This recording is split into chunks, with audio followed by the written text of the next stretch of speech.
기껏 3년 기다려서 비과세 혜택을 받으려고 했는데 이걸 모르기 때문에 비과세 혜택을 못 받는 경우가 의외로 많습니다.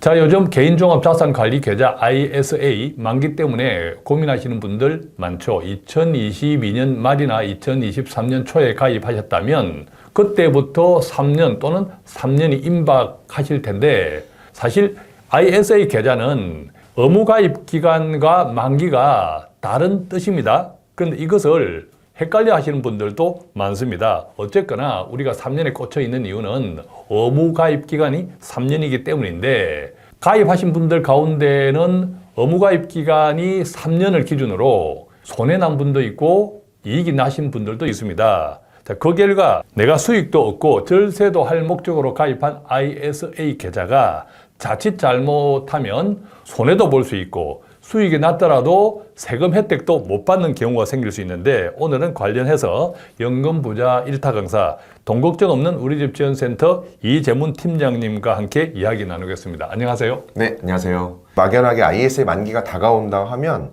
많은 분들이 3년 됐으니까 이제 해지해야지 라고 생각을 많이 하십니다. 사실 본인의 상황에 따라서 해지가 유리할 수도 있고 유지가 유리할 수도 있습니다. 오늘 이 내용에 대해서 차근차근 설명해 드리도록 하겠습니다.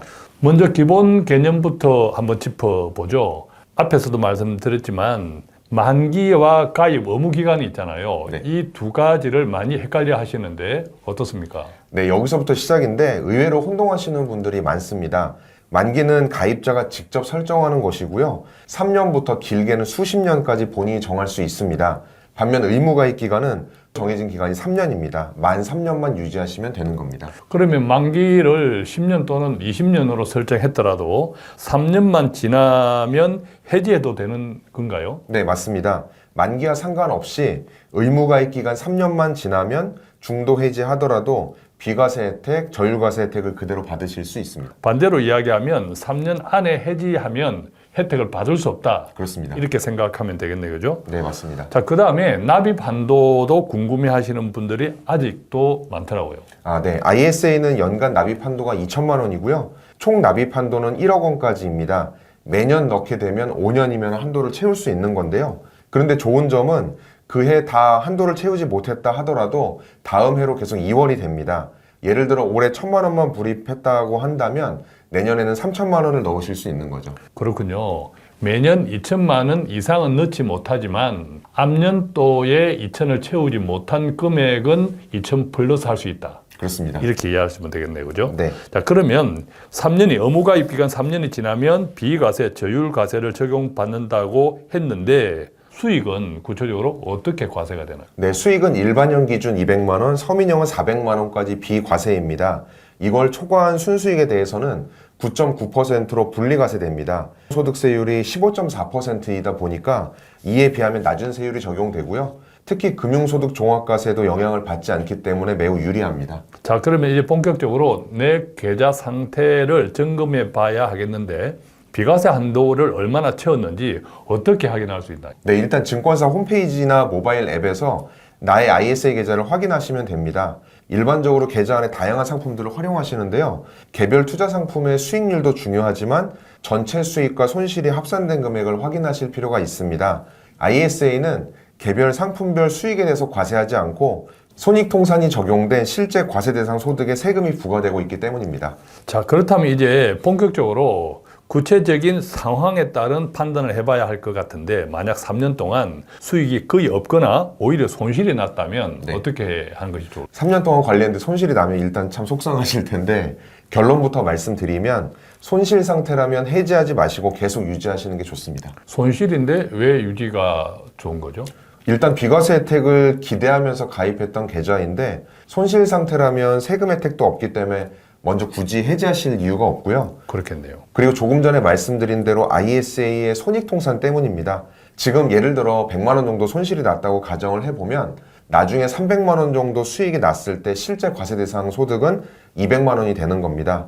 손실 본 만큼 상대적으로 비과세 한도가 늘어나는 느낌으로 이해하시면 됩니다. 그렇군요. 그러니까 손실이 만회될 때까지 계속 계좌를 관리해서 비과세 혜택을 받을 수 있을 때까지 활용하는 것이 좋다. 자, 그런데 반대로 의무가입 기간 3년을 기준으로 할 때 일단 수익이 났어요. 그 다음에 의무가입 기간 3년이 채웠어요. 이 경우가 어떻게 하는 게 좋은지 질문이 가장 많아요. 어떻게 하는 것이 좋을까요? 네, 크게 두 가지 상황으로 생각을 해보시면 되는데요. 첫 번째, 비과세 한도를 초과할 정도로 큰 수익을 냈다면 해지한 뒤에 다시 재가입을 고려해 보시는 게 좋습니다. 새 계좌는 비과세 한도가 새로 적용되기 때문이고요. 두 번째는 수익이 비과세 한도에는 미치지 못했다면 계속 유지하시면서 운용하는 게 좋습니다. 특히 자녀 납입 한도까지 많이 남아 있다면 이미 비과세 요건은 갖추었기 때문에 계좌를 잘 활용하시는 것이 좋습니다. 그렇군요. 일단 수익이 낮다. 그 수익이 내가 혜택을 받을 수 있는 한도까지 채웠다. 자, 그런 경우는 가장 이상적이다, 그죠? 그렇습니다. 자, 그렇지 못한 경우, 예컨대 손실이 났다, 앞서 말씀하셨고, 그런데 비과세 한도에도 못 미쳤다 하면 조금 더 유지하는 것도 괜찮다. 그렇습니다. 예, 그렇군요. 그런데 운용을 하고 있는 중에 만기가 다가온다. 이럴 때 만기 연장이 가능한가요? 예컨대 아무 때나 연장이 되나요? 아닙니다. 사실 이 부분들이 가입자분들이 가장 좀 헷갈려 하시는 부분인데요. 증권사에서 만기가 다가오면 보통은 카톡 등으로 알림을 주게 되는데 그냥 대수롭지 않게 여기다가 만기를 넘어가는 경우가 많습니다. 보통 만기일 기준으로 한 석 달 전부터 안내를 좀 해주고 있는데요. 실제로는 만기 3개월 전부터 만기일 하루 전까지만 연장이 가능합니다. 만기일이 지나버리면 더 이상 연장이 안 되기 때문에 이걸 놓치시면 안 됩니다. 그렇군요.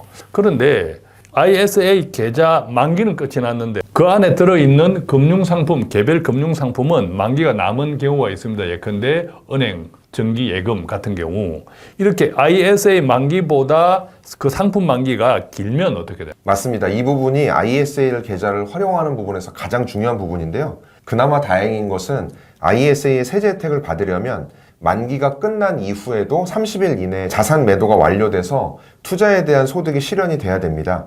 만약 30일이 지나서 매도되거나 일반 계좌로 이동하게 되면 일반 과세가 적용이 되는데요. 비과세 혜택을 못 받게 됩니다. 특히 만기를 길게 설정해 놓고 3년 지나서 이제 비과세 혜택을 받아야지 라고 계좌를 덜컥 해지하는 경우가 있는데 이럴 때 상품이 남아 있으면 비과세 혜택을 받을 수가 없습니다. 기껏 3년 기다려서 비과세 혜택을 받으려고 했는데 이걸 모르기 때문에 비과세 혜택을 못 받는 경우가 의외로 많습니다. 그렇군요. 그러니까 달력에 꼼꼼하게 표시해 두거나 알림을 설정해 놔야겠다라는 생각이 듭니다. 자, 추가적으로 조심해야 할 내용은 어떤 것이 있나요? 예, 앞서 대표님께서 말씀하신 대로 ISA 계좌 속에 담아놓은 상품의 만기가 ISA 계좌의 만기보다 긴 경우에 대한 질문을 해주셨는데 보통 많이 투자하는 ETF나 펀드의 경우에는 만기가 없는 경우가 많습니다.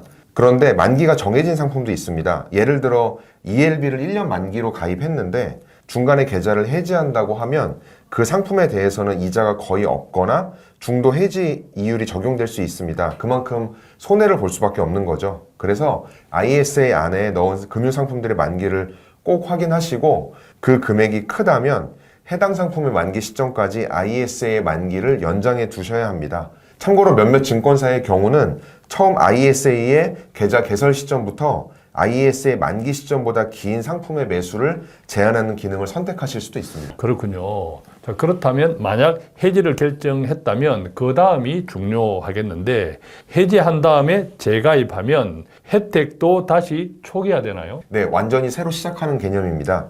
납입 한도 1억 원, 비과세 한도도 새롭게 적용이 됩니다. 그래서 비과세 한도를 다 채우신 분들은 해지 후 재가입이 유리할 수 있는 겁니다. 그렇군요. 자, 그런데 그렇게 해서 재가입을 하겠다 하시는 분들은 그때 기준으로 가입 요건, 자격 요건을 다시 한번 챙겨봐야 하잖아요. 맞습니다. 특히 서민형 ISA는 혜택이 더 좋을까요? 네, 서민형은 비과세 한도가 400만 원으로 일반형의 2배입니다. 가입 요건은 전년도 종합소득이 3,800만 원 이하 또는 근로소득만 있다면 총 급여 5천만 원 이하여만 가능합니다. 자, 그런데 처음에 서민형으로 가입했다가 소득이 오르면 어떻게 돼요? 네, 기존 계좌는 일반적으로 서민형 혜택을 유지한다고 해석하는데요. 다만 증권사마다 해석이 조금씩 달라지는 경우가 있어서 먼저 해당 회사에 정확히 확인해 보실 필요는 있습니다. 다만 해지 후 재가입한다고 할 때는 소득 요건을 충족하지 못했을 때 당연히 서민형으로 가입이 안 되고요. 일반형으로만 가입이 가능합니다. 그래서 소득이 오를 것 같다 싶으면 기존의 서민형 계좌를 해지하지 않고 유지하거나 만기를 연장하시는 게 좋습니다. 특히 일시적으로 소득이 낮아진 분들의 경우는 ISA 만기를 길게 해놓으시는 것이 안전합니다. 소득이 높아서 서민형으로 가입하지 못한다 하더라도 기분 나쁠 필요는 없을 것 같습니다. 그죠? 내 소득이 올랐으니까. 네. 자, 그리고 금융소득 종합과세 대상자였던 분들은 좀 주의가 필요하죠. 네, 이 부분도 중요합니다. 개설 신청일 기준으로 직전 3개년 중 한 번이라도 금융소득 종합과세 대상자였던 분이 ISA 신규 개설이 원래 불가능하다 보니까 최근 3년 금융소득이 연 2천만 원을 넘어서 종합과세 대상이 되신 적이 있다면 기존에 만들었던 ISA 계좌를 해지하시면 안 됩니다. 자, 그때 해제하면 다시 만들 수는 없나요? 네, 안 됩니다. 계좌는 잘 유지하셔야 되는데요.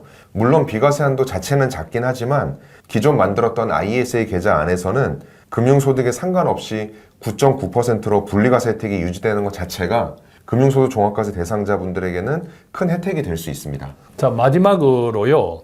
ISA 계좌의 운용을 하는데 장기 운용 전략에 대해서 질문을 해보겠는데 만약 ISA 계좌 만기를 30년처럼 아주 길게 설정하는 것이 좋은가요? 아니면 최소 가입 기간에 맞춰서 3년 단위로 짧게 가져가는 것이 좋을까요? 네, 이건 개인 사항마다 다르기 때문에 정답을 드리긴 어려운데요. 그런데 제가 드리고 싶은 말씀은 일단 만기일은 가능한 길게 멀리 설정해 두시라는 겁니다. 자, 반대로 만기를 길게 설정할 때 불이익이 없다면 뭐 그렇게 하는 것이 훨씬 유연하다 싶은데 또 다른 이유가 있나요? 네, 앞서 말씀드렸듯이 소득이 오르거나 금융소득 종합과세 대상이 된다면 ISA 재가입 자체가 불가능해질 수 있기 때문인데요. 참고로 금융소득 종합과세 대상은 만기 연장도 불가능합니다.